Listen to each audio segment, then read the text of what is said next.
Bismillahirrahmanirrahim. Assalamualaikum warahmatullahi wabarakatuh. Ashadu an la ilaha illallah, ashadu anna Muhammad Rasulullah. Allahumma sholli ala Sayyidina Muhammad wa ala ali Sayyidina Muhammad kama sholaita ala Sayyidina Ibrahim wa ala ali Sayyidina Ibrahim bil alamina innaka hamidum majid.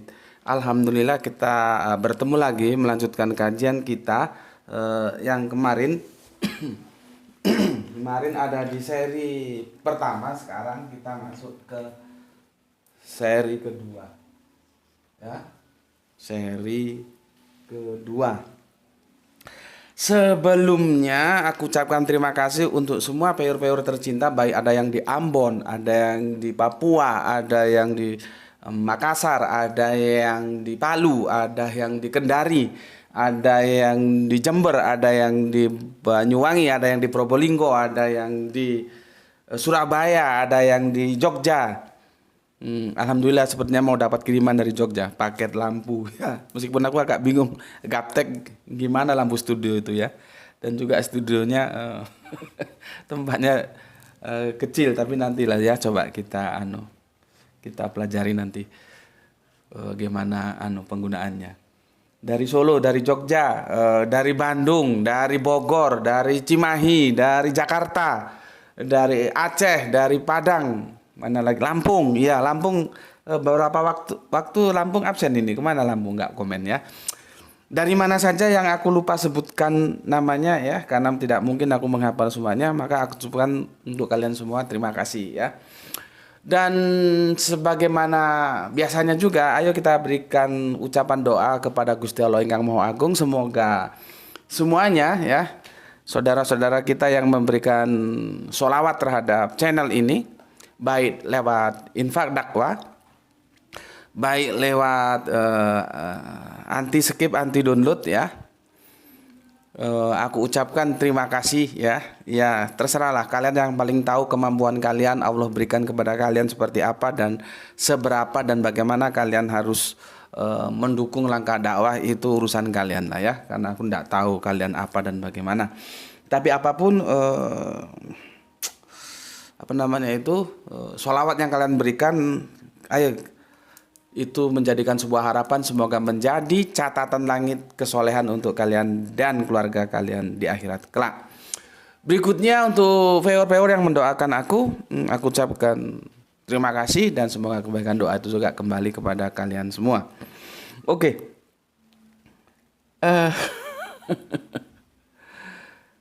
Ya, setelah aku baca komen-komennya memang terbelah menjadi dua besar ini ya. Kajian yang kemarin ada yang setuju, ada yang tidak setuju, terutama tentang judul ya. Tentang judul, tapi tidak apa-apa, bagus-bagus saja. Yang penting diikuti aja ya. Kemarin aku sudah jelaskan ini ya. Sepertinya aku belum mau masuk ke teks ini ya, karena aku akan menjawab pertanyaan dulu ya. Menjawab pertanyaan dulu. Ini aku hapus saja dulu. Ya.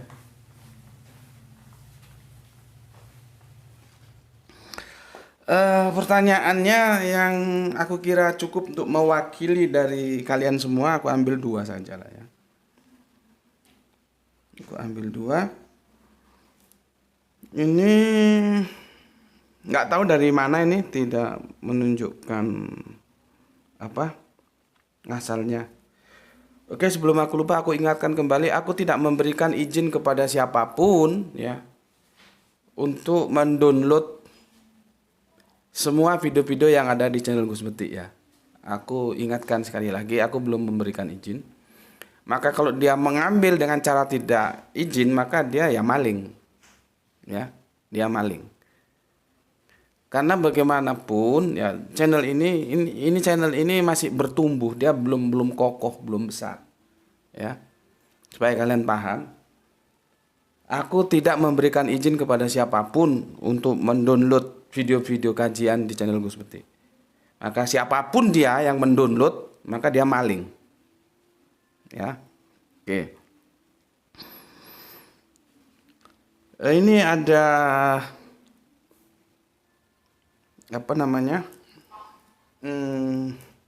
komen ya dari Mas IM. Mas IM ini ndak salah di Cirebon ya atau mana ini? Seingatku karena beliaunya juga aktif ini. Seingatku Cirebon, kalau salah tolong dikoreksi. Assalamualaikum Gus Beti, saya izin bertanya, apakah suhuf itu nama kitab atau suhuf itu maknanya lembaran yang berisi hukum? Hukum dari Allah. Soalnya jika suhuf dipisahkan dengan Taurat, lalu bagaimana tentang ayat terakhir surat nomor 87 Al-A'la yang berbunyi Suhufi Ibrahim wa Musa. Ya.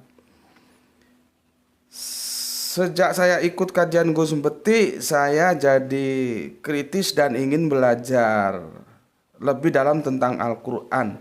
Alhamdulillah ya. Semoga ini menjadi amal soleh kita semua ya, yang mendukung channel ini ya. Aku tidak mau masuk jannah sendirian, aku ingin masuk jannah bersama kalian semua ya. Karena lewat channel ini ada saudara kita tergerak hatinya. Jadi channel ini menjadi trigger saudara kita untuk lebih mendalami Al-Quran ya. Ingat pesan Nabi, sebaik-baik orang itu orang yang belajar dan mengajarkan Al-Quran. Artinya kalau channel ini memang menjadi trigger, kalaupun tidak satu-satunya tapi menjadi bagian trigger untuk saudara kita ini belajar Islam, itu berarti insya Allah pahalanya terlimpahkan juga untuk aku dan kamu semua yang mendukung channel ini ya. Sejak saya ikut kajian Gus Beti, saya jadi kritis dan ingin belajar lebih dalam tentang Al-Quran. Dan Gus Beti adalah idola saya yang saya tidak pernah khawatir ketika Gus Beti menjelaskan Al-Quran ketika debat dengan kaum sebelah. Ya memang begitu Mas. Al-Quran itu kebenarannya itu mutlak ya. Jadi tidak perlu ada yang diragukan lagi gitu. Maka kalau sebetulnya kan gini, satu-satunya kitab suci yang memberikan tantangan itu kan Al-Quran. Kenapa Al-Quran itu memberikan tantangan apabila dia diragukan? Karena dia penutup dari kitabullah yang terdahulu. Ya, maka dia diberikan tantangan apabila engkau meragukan, ya, maka buat aja lah. Semisal Al-Quran ya. Ya kan makanya yang menyerang Al-Quran dengan berbagai cara itu sebetulnya kalau otaknya itu otak terpenuhi oleh vitamin sehingga cerdas, nggak usah macam-macam lah. Tantangan itu aja di apa namanya dipenuhi, bisa nggak? Ya, cuman kan ya sudahlah. Sudah aku berikan berkali-kali penjelasannya. Yang namanya anjing itu dikasih tahu tidak dikasih tahu tetap melet gitu ya. Jadi gitu Mas. Jadi begini. Kenapa aku begitu confident terhadap Al-Quran? Karena kebenaran Al-Quran itu absolut. Ya, kebenaran sekarang tinggal bagaimana kita mau belajar Al-Quran sehingga kita mengerti yang absolut itu. Karena kalau kita tidak belajar, ya kita tidak mengerti. Karena dalam sebuah diskusi itu kan apa ya, pengetahuan kita tentang hal-hal yang akan kita diskusikan itu kan harus didukung oleh dalil ya, oleh sumber data. Nah, sumber data kalau kita teologis ya Al-Quran dan Bible. Kalau itu diskusinya antara Islam dan Kristen, seharusnya Yahudi juga iya ya, tapi kan Yahudi jarang gitu. Jadi biasa sebetulnya Mas ya. Karena apa? Itu tadi Al-Quran itu udah absolut dia. Sekarang tinggal bagaimana kita mengkaji Al-Quran sehingga kita paham dan kita bisa menyampaikan yang absolut itu kepada mereka yang meragukan gitu ya. Oke. Terima kasih. Salam dari Indramayu. Sorry. Aku kira Cirebon, Indramayu, tapi masih bertetanggaan lah ya, Indramayu, Jawa Barat. Aku juga kalau ke Sumatera itu biasanya lewat Indramayu itu tengah malam ya. Terima kasih, salam dari Indramayu, Jawa Barat. Semoga sehat-sehat ya Gus. Oke, terima kasih juga. Semoga engkau sehat bersama keluarga. Salam juga untuk buat Mas Grahito. Iya, tadi pagi sudah aku sampaikan salamnya dan ini ada dia di depan layar. Depan layar. Depan apa? Depan kamera ya. Depan kamera kan sini ya, di belakang kamera. Karena dia yang nanganin semuanya ya. Mulai editing, shooting sampai nanti upload sampai iklan juga ya, dia yang nangani gitu. Oke. Gimana ini ya? Soalnya jika suhuf dipisahkan dengan Torah, lalu bagaimana tentang ayat terakhir dari surah 87 ya? Agak ribet juga mengatakan apakah kitab-kitab bulok itu terpisah atau tidak. Secara nama dia terpisah. Ya, secara nama. Sekarang kita anu dulu ya. Untuk Kanjeng Nabi yang satu ini, Kanjeng Nabi Ibrahim, ini memang ada pengecualian gitu ya. Misalkan gini, Mas. Itu ada di surat Al-Baqarah ya. Quran surat Al-Baqarah surat 2 ayatnya 135. Kalimatnya begini. Dan mereka berkata, jadilah kamu Yahudi, atau Nasrani, niscaya kamu mendapat petunjuk. Katakanlah tidak. Kami mengikuti agama Ibrahim yang lurus dan dia tidak termasuk golongan orang-orang yang mempersekutukan. Pertanyaanku, agama Ibrahim itu apa? Gak ada yang bisa jawab, Mas. Ya, gak ada yang bisa jawab. Di sini disebut milata Ibrahim, ya. Tapi kan seharusnya kalau dia memang ada nama, dia dikasih nama. Nah, aku orang yang tidak berani melakukan lompatan-lompatan yang itu melampaui kitab suci. Selama aku tidak mempunyai argumentasi yang kuat untuk mendukung itu, aku lebih baik tunduk terhadap kitab suci supaya tidak ngarang-ngarang. Lah, kitab suci mengatakan itu milata Ibrahim, ya. Sementara mila itu tadi perdebatan juga antara din ini bedanya di mana? Samanya di mana? Ini perdebatan para pakar bahasa antara mila dan din. Ketika dia masuk ke dalam bahasa kita, dia hanya menjadi agama. Sama seperti antara home dan house itu masuk ke bahasa kita hanya menjadi rumah. Padahal home dan house itu beda. Seperti orang Jawa, ngeblak itu beda dengan roto.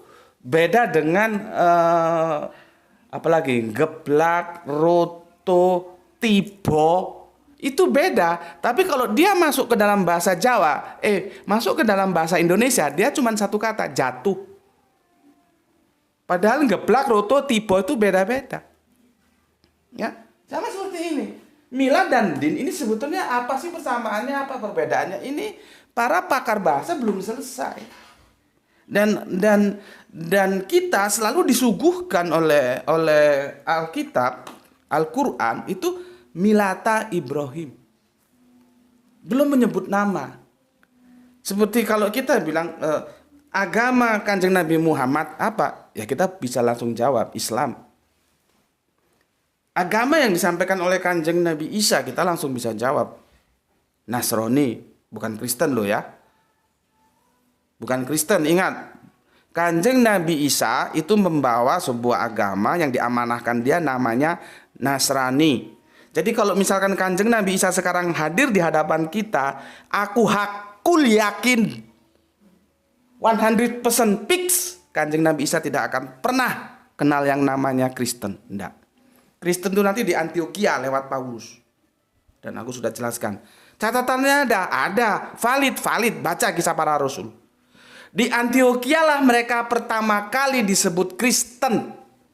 Jadi sebelum itu nggak ada dikenal Kristen. Ya, nggak ada. Yang ada itu Nasrani. Makanya hati-hati. Al-Quran tidak mau menyebut Kristen. Yang disebut Nasrani. Kalau agama yang dibawa oleh Kanjeng Nabi Musa, kita menyebutnya Yahudi. Kanjeng Nabi Muhammad sudah jelas. Yang tadi aku bilang Islam. Sekarang kalau Kanjeng Nabi Ibrahim, kita nggak punya data. Yang disampaikan cuman milata Ibrahim. Ya. Sama dengan kitab sucinya yang disampaikan. Jadi wahyu. Aku kan kemarin sudah jelaskan ya. Ini sudah ya. Di sini itu disebut Millata Ibrahim. Dan terus Millata Ibrahimnya apa ya? Kita tidak tahu, orang Al-Quran nggak menjelaskan. Kalau kita ngomong ini itu nanti melampaui Al-Quran, tambah salah. Ya, Millata Ibrahim disebutkan. Begitu juga nanti tentang yang aku bilang kemarin. Ya, ini sudah jelas ya. Jadi yang namanya kitabullah itu ada suhu, ya, ada Torah, ada Zabur, ada Injil, ada Al-Quran. Mohon dimaklumi, untuk dipahami, Injil yang aku maksud bukan Injil Matius, Markus, Lukas loh ya. Itu bukan Injil itu. Itu lebih tepatnya itu hadis. Ya. Jadi hadis tentang Kanjeng Nabi Isa yang itu ya gampangannya kolektornya ada yang Matius, Markus, Lukas, Yohanes, itu hadis, bukan Injil. Jadi yang aku maksud Injil, Injil yang disampaikan sebagai firman kepada Kanjeng Nabi Isa. Ini semua kitabullah. Ini semua kitabullah. Kita tinggal narik ke sini. Ya, ini lewat siapa diturunkan, diwahyukan oleh Allah? Allah yang satu ini. Makanya kalau pemahamannya dikirain yang nurunkan ini beda-beda, ya nggak ketemu ceritanya. Ya, kalau ini ada sama-sama, itu haknya dia kok, orang dia yang punya kitab ini. Makanya yang disebut kitabullah. Ini lewat siapa? Lewat Kanjeng Nabi Ibrahim. Ini Kanjeng Nabi Musa. Ini Kanjeng Nabi Daud. Ini Kanjeng Nabi Isa. Ini Kanjeng Nabi Muhammad, begitu. Jadi omongan ya. Jadi omongan, kalau kita bawa ke omongan ya, Kanjeng Nabi Ibrahim, suhub ini omongannya Kanjeng Nabi Ibrahim. Torah ini omongannya Kanjeng Nabi Musa. Zabur ini omongannya Kanjeng Nabi Daud. Injil ini omongannya Kanjeng Nabi Isa. Ya, Al-Quran ini omongannya Kanjeng Nabi Muhammad. Al-Quran omongannya Kanjeng Nabi Muhammad. Itu begitu. Asalnya ini dari mana? Ini dari proses pewahyuan dari Allah yang ehad itu. Makanya disebut kitabullah. Nah, sekarang kita masuk ke sini. Namanya apa? Selama ini selalu disebut suhub. Suhub itu memang bisa dipahami sebagai lembaran-lembaran. Yang mau bagaimana lagi, dia disebut suhub. Nggak seperti yang lainnya. Ya, dia Torah, Zabur, Injil, Al-Quran. Sama dengan Al-Baqarah tadi. Ikutilah Millata Ibrahim, ikutilah agama Ibrahim. Agama Ibrahim namanya apa? Nggak tahu kita. Nggak bilang apa? Data memang seperti itu. Kalau nanti aku ngomong ini itu berarti melampaui Al-Quran. Takut aku. Karena setiap yang aku omongkan itu nanti akan dipertanggungjawabkan di hadapan Allah. Gitu loh. Aku ngomong sebatas yang aku tahu dari Al-Quran seperti ini. Ya, suhub itu kan ya catatan-catatan lembaran. Kalau isinya ya semua tentang hukum. Sebetulnya semua kitabullah itu adalah tentang hukum. Jadi semua kitabullah ya benar. Al-Quran deh, ya. Yang bawa aja supaya cepat. Ya. Ini itu akan menjadi sumber hukum dan segala hukum-hukum yang kita produk. Yang aku jelaskan kemarin. Kitabullah itu semua begitu. Jadi kita hidup diatur. Kalau zaman Kanjeng Nabi Ibrahim, dia diatur yang itu terkumpul dalam suhub ini. Kanjeng Nabi Musa, Torah. Torah itu sebetulnya artinya ya hukum. Ya. Zabur juga begitu, Injil begitu, Al-Quran juga begitu, ya. Jadi kalau seperti pertanyaan Mas tadi, apa tadi? Gimana pertanyaannya? Tentang suhub ya seperti itu, ya.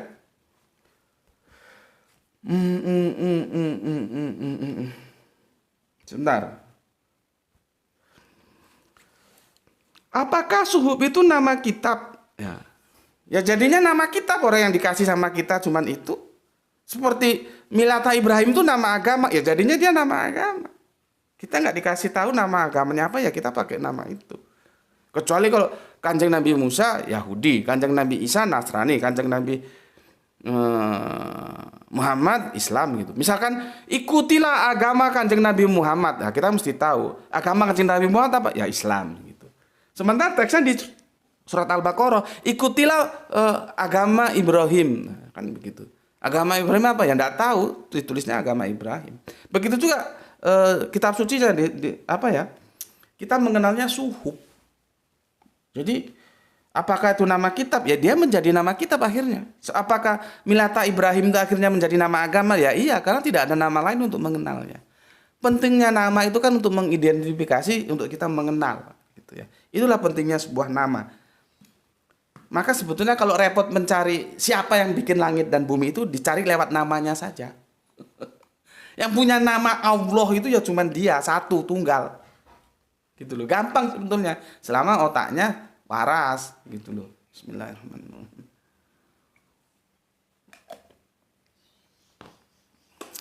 Ya. Cuman nanti ini bahasa lagi dalam penyelidikan bahasa. Kalau teman-teman kita Yahudi itu dulu dia diberi nama itu, teman-teman Yahudi itu mengenalnya dengan itu sebetulnya nggak bisa disebut itu karena mati semua. YHWH itu mati semua, sama dengan Allah itu kan mati juga itu, alif lam lam ha kan. Nah, bagaimana nanti YHWH bisa menjadi alif lam lam ha itu ya pakar bahasa lah ya, sama seperti tadi yang bilang bagaimana menyelesaikan antara din dan milah itu, kalau sama-samanya di mana, kalau beda-bedanya di mana. Sama dengan kolbu. Kolbu itu kita belum sepakat loh. Hanya sebagian besar itu mengatakan itu hati. Karena ada yang mengatakan itu otak. Ya, itulah yang namanya bahwa belajar itu nggak ada berhentinya. Sampai kapanpun kita belajar supaya kita ngerti. Kalau di agama kita diajarkan mulai dalam ayunan sampai liang lahat itu kita harus belajar terus. Karena kita keterbatas. Sementara kita memahami informasi dari yang tidak maha terbatas. Gitu loh. Maka belajar itu menjadi perlu. Terus kalau hukum-hukum ya mas, seperti aku bilang berisi hukum-hukum. Semua kitab suci itu berisi hukum-hukum Allah ya. Soalnya jika suhuf dipisahkan dengan Torah, lalu bagaimana tentang ayat terakhir dari surat Al-A'la ya, suhufi Ibrahim ya wa Musa ya, itu bagaimana? Aku harus jelaskan dulu. Secara substansi dia tidak terpisah. Ini secara substansi semua tidak terpisah loh ini ya. Substansinya tidak terpisah ini. Ya. Semua kitab suci itu secara substansi, secara hakikat dia tidak terpisah. Jadi dinullah itu kita ngelihatnya dari mana? Dari kitab suci. Terus apa yang disampaikan? Itu secara syariat dia tidak berubah. Karena Allah itu tidak berubah. Makanya kalau ada yang bilang Allah itu berubah-ubah, itu nggak benar lah ya, nggak benar. Itu di perjanjian lama sudah dikatakan lah bahwa Allah itu tidak berubah, tidak lalu ini menjadi ini gitu ya, enggak. Ya. Tapi kalau mau dipahami ini menjadi ini, karena Yohanes 1:1 itu bahasa sastra. Ya, itu kan sebuah karya sastra yang diambil oleh Yohanes itu dari Philo. Ya, dipahami secara harafiah. Ya modar kon orang itu bahasa sastra. Bahasa sastra itu nggak bisa dipahami secara harafiah. Ya, kamu ketik di YouTube lagu Cemara Biru. Kan nanti keluar. Itu bahasa sastra. Kalau kamu tarik ke harafiah, mbok sampai mampus kamu nggak akan ketemu cemara biru. Cemara itu mesti hijau, gitu loh. Tapi kamu harus ngerti, otakmu ngerti. Oh ini sastra, gitu loh. Jadi dalam semua dinullah itu nggak ada yang namanya Allah jadi-jadian. Allah ya tetap Allah, nggak Allah menjadi ini, awalnya ini, itu nggak ada. Ya. Itu supaya kalian paham lah yang aku maksud ya, karena memang itu bukan masuk kajian kita, tapi aku perlu menjelaskan bahwa Allah itu tetap Yang dulu Allah, sekarang Allah, besok Allah. Ya, nggak ada Allah jadi-jadian. Apa ini? Tentang yang terakhir ya.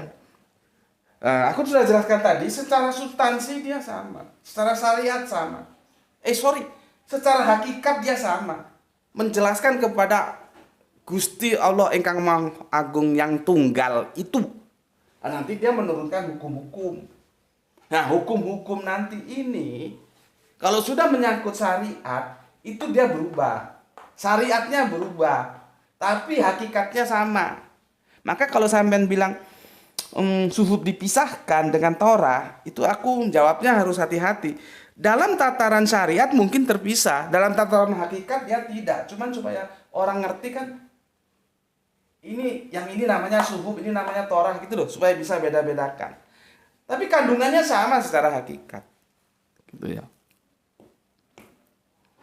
Paham di situ? Atau kita langsung masuk ke surat Al-A'la aja lah ya. Oke. Surat Al-A'la. Surat Al-A'la itu kita mulai dari, atau gini aja. Buka Al-Qur'anmu, surat Al-A'la. Surat berapa di Al-A'la? Masa surat 8? Surat Al-A'la surat berapa leh? Lihat nol ya, bantu Bapak. Enggak surat 8, ini salah tulis Bapaknya. Surat Al-A'la itu 108 kalau nggak salah, bukan 8. Iya leh. 108 Al-Kausar. Al-A'la 87. Oh, ini Bapaknya tulisnya 8 doang. Sorry ya. Coba kita lihat, coba sekarang kita langsung masuk ke teksnya. 87 ya. Nggak panjang kok ini ya suratnya, nggak panjang. 87. Oke. Cuman berapa ini? Ada berapa ayat ini? Nggak panjang, cuman 19 ya. Cuman 19. Aku baca dari awal aja lah ya, supaya kalian mengerti. Langsung aja ya ke terjemahannya ya, nanti ke Arabiunnya kalian lah ya, supaya waktu kita cukup. Toh kalian lebih pintar masalah Arabiunnya daripada aku. Oke, sabikisma Rabbiyal A'la ya, sucikanlah nama Robmu yang maha tinggi, Al-A'la, tinggi ya.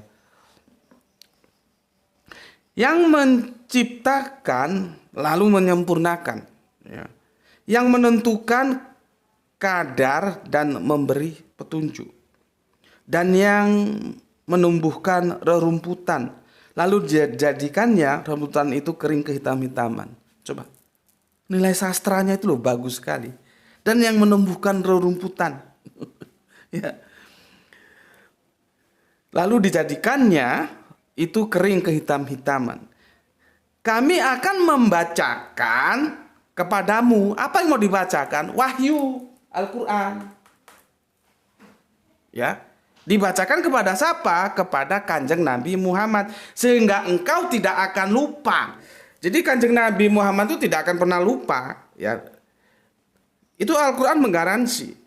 Jadi firman dari Allah itu via Jibril diturunkan. Ya, kalau aku bilang diturunkan tuh paham ya, diajarkan kepada Kanjeng Nabi Muhammad, dan Kanjeng Muhammad tidak akan pernah lupa. Ya, kami akan membacakan, ya, maksudnya Al-Quran kepadamu, maksudnya Kanjeng Nabi Muhammad, sehingga engkau tidak akan lupa. Ya, kecuali jika Allah menghendaki. Itu loh ya.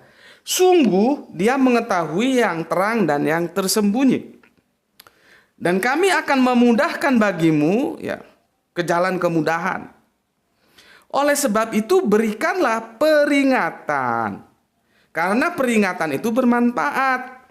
Orang yang takut akan mendapat pelajaran ya. Dan orang yang celaka akan menjauhinya ya. Orang-orang yang akan memasuki di sini narul kubro ya, api yang besar ya nar nerokowi ya. Selanjutnya Dia di sana tidak mati dan tidak hidup. Nah, lihat itu. Mati, hidup lagi ya. Nggak mati, nggak hidup. Sungguh beruntung orang yang menyucikan diri. Maksudnya menerima firman Allah ini ya. Dan mengingat nama Robnya, lalu dia sholat. Sholat ya, sholat. Sedangkan kamu ya, maksudnya kafir-kafir ini dia memiliki kehidupan dunia ya. Padahal kehidupan akhirat itu lebih baik dan lebih kekal. Iya, karena dunia ini fana. Ya. Sesungguhnya ini tuh maksudnya apa? Al-Qur'an yang bercerita tentang itu ya. Tentang bagaimana kafirin itu kalau dikasih tahu firman sudah nehi saja dia. Ya. Kalau kita kan mendekat ya. Hal-hal yang begitu itu sudah sejak dulu, bukan hanya sekarang ya. Makanya dijelaskan, sesungguhnya ini, maksudnya Al-Qur'an ini apa yang dikatakan tadi itu terdapat dalam kitab-kitab yang dahulu. Dahulu itu sudah dikatakan. Nabi itu dulu itu sudah menyampaikan ya. Jadi suhuf ini sudah menjadi omongannya Kanjeng Nabi Ibrahim dan sudah disampaikan. Torah ini sudah menjadi omongannya Kanjeng Nabi Muhammad dan disampaikan. Zabur ini juga begitu, Injil juga begitu, akan begitu. Semua ini sudah menjadi omongannya para nabi. Karena inilah yang diterima dari Allah, ya, difirmankan lalu disampaikan. Tapi ya intinya kan dua, ya, bersolawat dia manusia ini setelah disampaikan, atau menentang, itu loh, ya. Jadi sebetulnya solawat itu bukan hanya kepada Kanjeng Nabi Muhammad saja. Kepada semua nabi, ya. Manusia itu seharusnya bersolawat, mendukung dakwah beliau para nabi ini. Ya karena kita hidup di zaman era Kanjeng Nabi Muhammad, maka solawat kita kepada Kanjeng Nabi Muhammad. Kalau dulu kita hidup di Kanjeng Nabi Musa, ya kita bersolawat kepada Kanjeng Nabi Musa. Gitu loh. Tapi nggak usah jauh-jauh dulu lah. Sekarang aja lah. Apakah semua menolak? Apakah semua menerima? Kalau Al-Quran itu disampaikan? Kan tidak. Dia terjadi diametral. Ya, ada kelompok yang bersolawat, ada kelompok yang menentang. Itu sudah dari dulu. Makanya jangan kaget. Gitulah ya. Dari dulu ya itu ya. Sesungguhnya ini terdapat ya. Yang apa disampaikan itu sesungguhnya ini Al-Qur'an yang disampaikan Al-Qur'an ini terdapat dalam kitab-kitab yang dahulu di mana di suhuf Ibrahim dan Musa. Suhuf Ibrahim ini namanya apa ya nggak tahu. Kalau suhufnya yang di Musa ini namanya ya Torah ini. Sudah di sini sudah. Gitu loh. Jadi kan aku sudah bilang Al-Qur'an itu dinullah bukan sesuatu yang baru. Sebelum Al-Quran sudah ada, Al-Quran itu kitabullah bukan sesuatu yang baru. Sebelum Al-Quran sudah ada pendahulunya, Injil, Zabur, Torah, suhuf. Gitu mas. Ya, paham ya? Jadi dia secara hakikat, dia tidak terpisah. Terpisah nanti secara nama memang. Sama nanti dinnya begitu. Milata Ibrahim, Yahudi, Nasrani, Islam, itu secara hakikat dia tidak terpisah, tapi secara syariat nanti terpisah. Gitu loh. Ya mungkin kalau kita kan khomsa sholawatin fil yaumil wal lailatin. Sholat kita itu dalam hitungan waktu 24 jam itu 5 sholat. Kalau kita lihat, kita baca perjanjian lama itu sepertinya 3 sholat. Tapi kan intinya sholat. Kalau orang Yahudi bilang apa? Selota atau apa begitu. Ya. Itu ya, paham Mas ya? Meskipun nanti ada juga yang berpendapat, oh enggak Pak, enggak Gus. Ada yang berpendapat gitu, bahwa secara syariat dan hakikat itu tidak beda. Karena memang di Al-Quran ada, bahwa sunnah dari apa yang dinyatakan Allah itu tidak akan ada perubahan. Tidak akan kamu temui perubahan di dalamnya gitu. Nah itu nanti berdebat lagi kita, berdiskusi lagi panjang ya. Apakah benar sholatnya orang-orang Yahudi, orang-orang dulu umatnya Kanjeng Nabi Ibrahim itu sama dengan sholat kita gitu. baik jumlah maupun gerakannya, kan itu perlu data kita. Ya. Tapi setidaknya aku sudah sampaikan seperti itu, ya. Oke, nggak tahu nih bisa dipahami nggak ya? Semoga bisa lah ya. Jadi intinya suhuf Ibrahim wa Musa itu telah memuat apa yang setelah dimuat Al-Quran. Itu aja ya. Oke. Berikutnya pertanyaan dari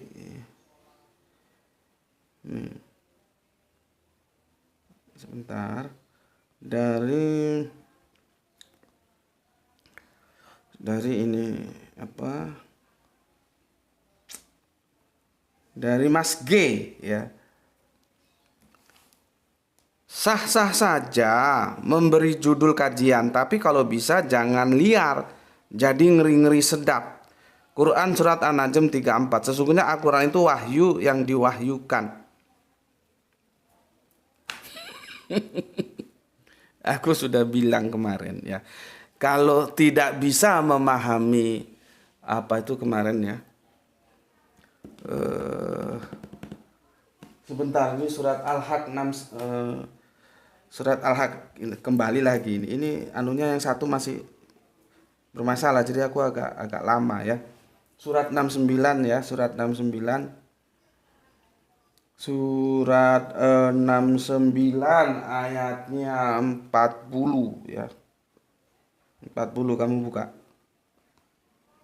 40.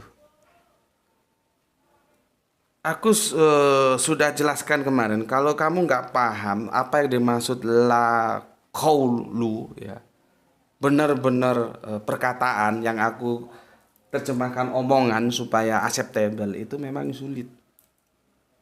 Padahal aku sudah jelaskan seperti itu, sulit ya. Jadi kalau kamu ngomong liar ya karena kamu tidak paham.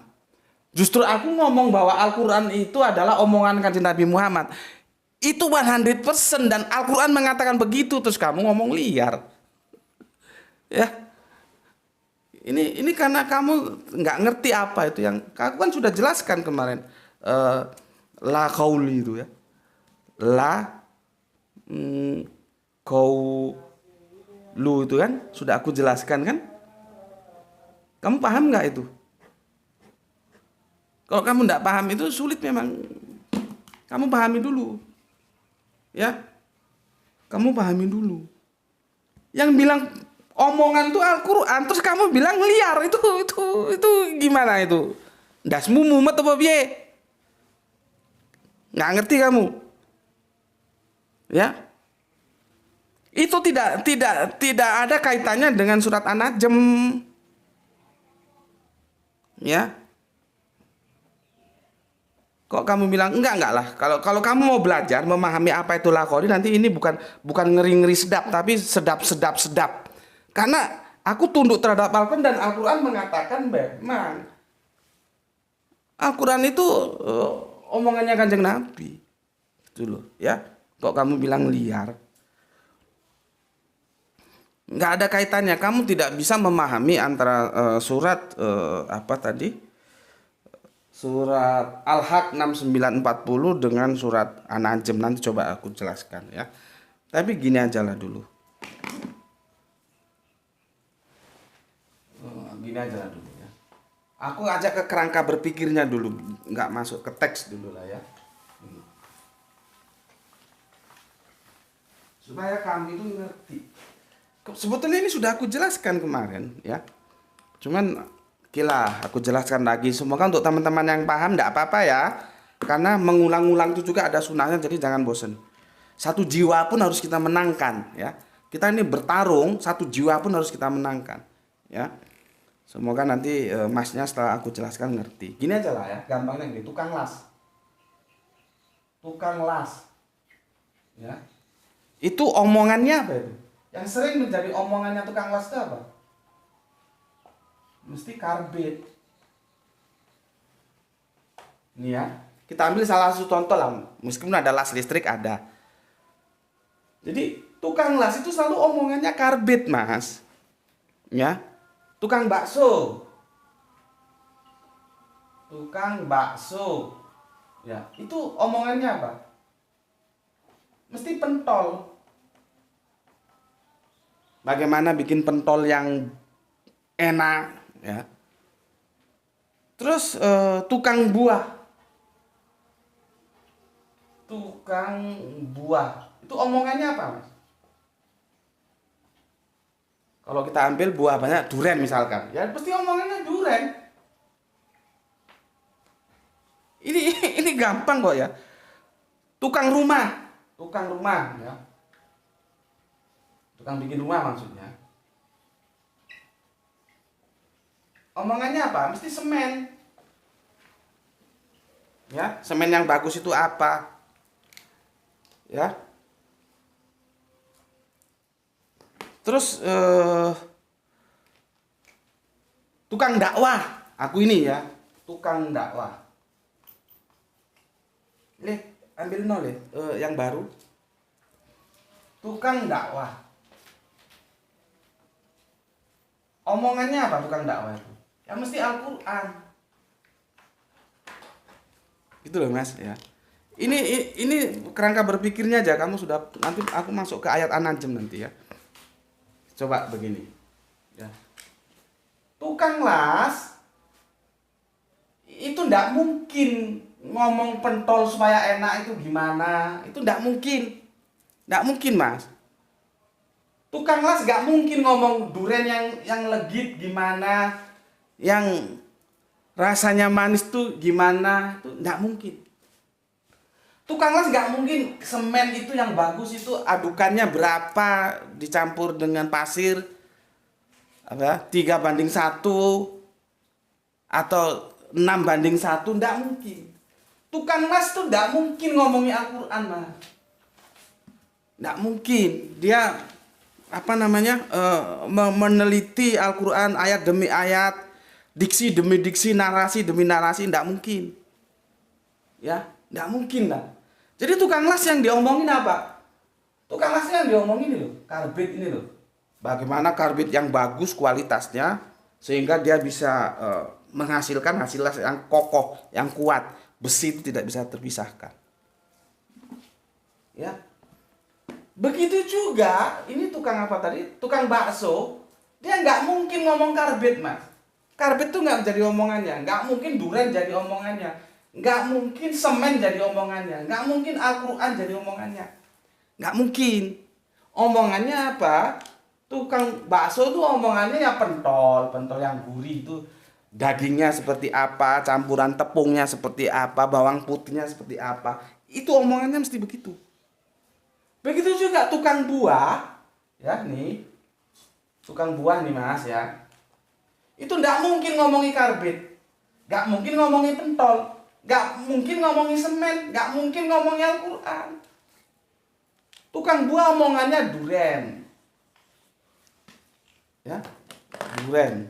Bagaimana memilih buah duren yang bagus sehingga kalau dia menjual duren bisa dengan garansi, oh ini bagus Pak, ini manis Pak, ini legit. Itu tukang buah. Tukang rumah itu nggak mungkin ngomongin karbit, nggak mungkin ngomongin pentol, nggak mungkin ngomongin duren, nggak mungkin ngomongin Al-Quran. Omongannya apa? Semen. Komposisinya gimana yang bagus? Semennya berapa dibanding berapa pasirnya? Di sini semen. Tukang dakwah, ya. Tukang dakwah nih, ya. Tukang dakwah, nggak mungkin ngomong karbit, nggak mungkin ngomong pentol, nggak mungkin ngomong duren, nggak mungkin ngomong semen. Pernah aku dalam kajian ini ngomong karbit, pentol, duren, semen, pernah tak jelaskan sama kamu. Karbit itu begini-begini yang bagus untuk ngelas. Pentol itu yang gurih begini-begini supaya kita bisa bikin pentol. Duren itu yang manis itu yang buahnya begini, durinya begini. Semen itu yang bagus, semen ini dicampur dengan ini. Pernah? Coba kamu ya. Pernah nggak? Nggak pernah. Tukang dakwah itu ya omongannya kalau nggak Al-Quran ya hadis. Nih. Jadi Al-Quran itu omongannya tukang dakwah. Aneh kalau tukang dakwah yang diomongin cuman pentol sama duren, apa karbit, apa semen, itu aneh. Ngerti? Ini ngerti ya? Oke. Ya. Tukang dakwah, ya, ini aku sudah masuk waktu sholat asar nih ya. Aku tuntaskan sekalian. Tukang dakwah itu semua kalau ditarik ke atas tuh, guru dari segala guru tukang dakwah itu siapa? Kanjeng Nabi Muhammad. Tukang dakwah. Omongannya apa ya? Al-Quran. Masa Kanjeng Nabi Muhammad mau ngomong semen, mau ngomong pentol, mau ngomong duren? Kanjeng Nabi Muhammad itu, Al-Quran ini menjadi omongannya Nabi. Al-Quran itu omongannya Kanjeng Nabi Muhammad. Nggak mungkin duren itu menjadi omongannya Kanjeng Nabi Muhammad. Nggak mungkin semen menjadi omongannya Kanjeng Nabi Muhammad. Nggak mungkin pentol bakso jadi omongan, karena Kanjeng Nabi Muhammad bukan tukang bakso. Nih kalau kita lihat waktu ya, selama berapa? 13 tahun ya, dan 12 tahun. Ini kalau kita tarik, ini produksi Mekah, ini Madinah. Jelas di sini. Yang disampaikan apa? Yang menjadi omongannya Kanjeng Nabi ketika ketemu ya, pada generasi-generasi awal dulu ketika dakwah itu apa? Ya Al-Quran ini. Jelas enggak? Semoga jelas lah ya. 13 tahun tambah 12 tahun berarti dia 22 tahun Kanjeng Nabi kita itu mengomongkan kepada para pengikutnya, yang diomongkan apa? Al-Quran. Maka aku bilang 100% Al-Quran itu menjadi omongannya Kanjeng Nabi. Tuh kalau kamu paham la khauli itu apa? Nanti kita di ujungnya nanti itu kita akan berbicara hadis. Kalau kita tarik ke hadis bahwa Al-Quran itu bukan hanya sekedar qaul tapi fi'il. Bukan sekedar omongan tapi tindakan. Jadi Al-Quran itu tindakan Kanjeng Nabi Muhammad. Kanjeng Nabi Muhammad selama bertindak, dia tidak mungkin melanggar dari Al-Quran itu. Ya, ini aku harus berangkat ya ke masjid, sholat ya, sholat asar, dan besok kita lanjutkan. Ya, nggak tahu lah ya. Aku telah memberikan sebatas kemampuanku secara maksimal kepada Mas G ini. Semoga dia paham. Jadi tidak liar. Justru kalau keluar dari itu liar, mengada-ada. Aku kan tunduk terhadap Al-Quran. Ya, semoga penjelasannya bisa dipahami ya. Besok kita masuk seri ketiga. Sebetulnya aku mau masuk ke surat An-Najm biar aku jelaskan surat An-Najm sama kau. Cuman ya rezim waktu tidak mendukung, karena aku harus ini sholat, nanti sholat nganter si kecil untuk nanti ngaji ya, dan tugas-tugas lainnya ya.